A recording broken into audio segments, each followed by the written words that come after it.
સંદેશ ન્યૂઝના અહેવાલ બાદ હવે કોંગ્રેસના પ્રહાર પણ સામે આવ્યા છે। કોંગ્રેસના પ્રવક્તા મનીષ દોશીએ સવાલો કર્યા છે। કૌભાંડ ઘણા સમયથી ચાલતું હશે તેવું મનીષ દોશીનું કહેવું છે।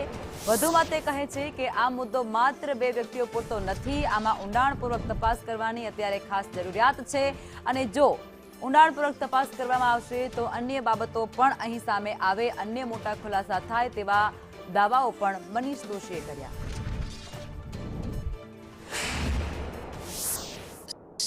સમગ્ર ગુજરાતની અંદર નશાબંધીનો કડક કાયદો પણ તબીબી ગ્રાઉન્ડ ઉપર લીકર પરમિટ માટેનું એક વ્યવસ્થા છે।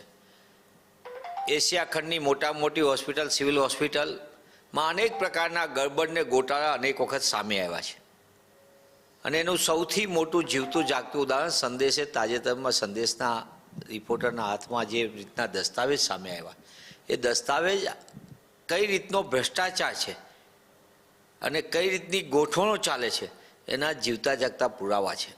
એટલે કે લીકર પરમિટમાં એજન્ટ પ્રથા એક તો, અને એ એજન્ટ પ્રથામાં પણ તમે જ્યારે રજૂ કરવા જાઓ ત્યારે નિયમ પ્રમાણે 4 જણાની પરમિટની ફાઇલ લઈને એજન્ટો જ્યારે ગયા હોય ત્યારે ગોઠવણ પ્રમાણે 2ના નિયમ પ્રમાણે રોગી કલ્યાણ સમિતિમાં એ પૈસા જમા થાય સિવિલ હોસ્પિટલમાં અને 2 પૈસા બારોબાર ઓલા ખાતામાં પોતાના ખિસ્સામાં થઈ જાય।